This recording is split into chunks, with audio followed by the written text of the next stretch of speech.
အားလုံးပဲမင်္ဂလာပါချင်းစုံရဲ့ IT Knowledge Sharing ကနေပြန်လဲကြိုဆိုလိုက်ပါရခင်ဗျာ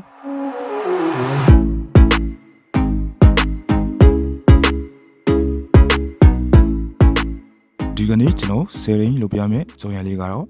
ကျွန်တော်တို့ VPN ကာလာမှာပေါ့နော် Facebook account တွေကိုဘာ error ပြဿနာမှမကြုံပဲအလွယ်ကိုဆုံးဖွင့်နေလေးပြပါရခင်ဗျာအခု VPN ကာလာမှာ Facebook account တွေဖွင့်ဖို့ဆိုရင်Matel တုံးပြနေသူများတွေ့တော့ပြဿနာမရှိခဲ့ပေမဲ့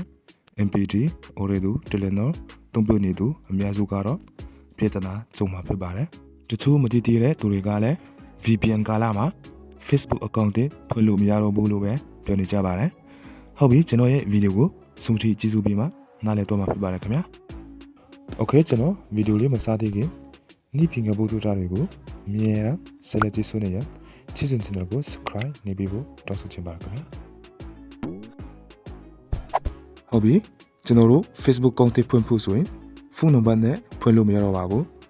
Gmail account တွေနဲ့ဖွင့်မှစင်ပြမှာဖြစ်ပါတယ် Gmail account တွေဖွင့်နေကိုတော့ကျွန်တော်မပြောပြတော့ပါဘူးเนาะတကယ်လို့မိတ်ဆွေတို့ကဖွင့်နေမသိခဲ့ရင် video description မှာဖွင့်နေ link ချက်ပေးထားပါတယ်ခင်ဗျာ Okay ကျွန်တော်ဗီဒီယိုစပါပြီကျွန်တော်တို့ Facebook account တွေဖွင့်တဲ့အချိန်မှာ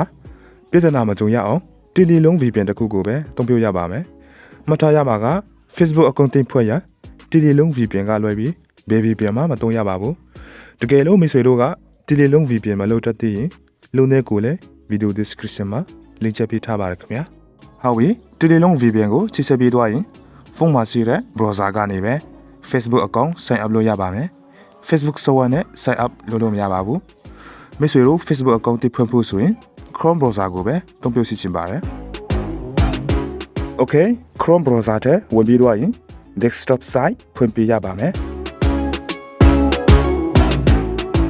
Okay ကျွန်တော်တို့ desktop site ဖွင့်ပြီးတော့ရင် search bar မှာ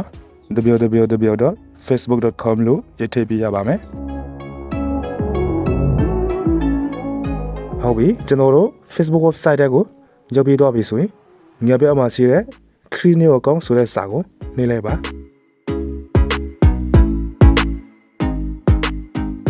โอเคဒီနေရာမှာ Facebook account တင်လုံးမဲ့သူရဲ့စီနာမည်နဲ့နောက်နာမည်ကိုရေးပြရပါမယ်ပြီးရင်အောက်ကနေရာမှာ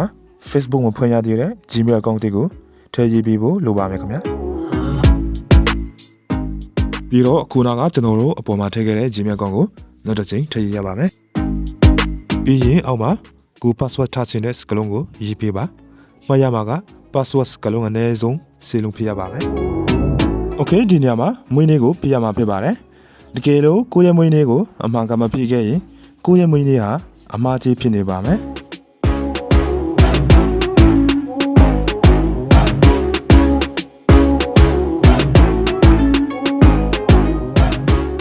ပြီးရင်အောက်က gender ဆိုတဲ့နေရာမှာကိုကမိန်းကလေးလားယောက်ျားလားရွေးခဲ့ခြင်းဖြစ်ပါတယ်။မိန်းကလေးဆိုရင် female ကိုရွေးပြရမှာဖြစ်ပြီး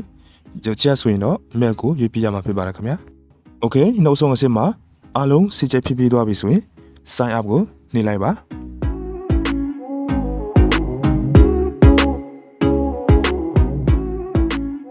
ဟုတ်ပြီဒီနေရာမှာက Gmail account တင်နဲ့ချိတ်ဆက်ရန်အတည်ပြုခဲ့ခြင်းဖြစ်ပါတယ်ခင်ဗျာ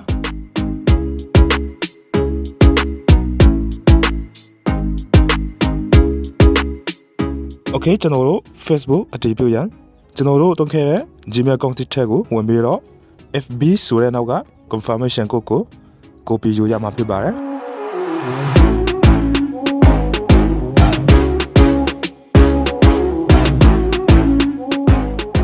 ဟုတ်ပြီကျွန်တော်တို့ confirmation code ကို copy ယူပြီးတော့ပြီဆိုရင် Facebook website မှာ page ချပြီး continue ကိုနှိပ်လိုက်ပါပြီးရင်အခုလို okay ပြနေရင် okay ကိုနှိပ်ပေးပါ Okay ကျွန်တော်ရဲ့ဗီဒီယိုကိုအဆုံးထိကြည့်ပြီးသွားပြီဆိုရင် Facebook account တစ်ဖွင့်ရတာမခဲတော့ပါဘူးเนาะဒီလိုနဲ့မိတ်ဆွေတို့လည်းမင်း online VPN ကာလမှာ Facebook account တစ်အလွယ်တကူဖွင့်နိုင်မယ်လို့ထင်ပါတယ်ခင်ဗျာဟုတ်ပြီအခုကျွန်တော်ဖွင့်ထားခဲ့တဲ့ Facebook account တစ်ကို Facebook server ထဲမှာတွားဝင်ကြည့်မှာဖြစ်ပါတယ်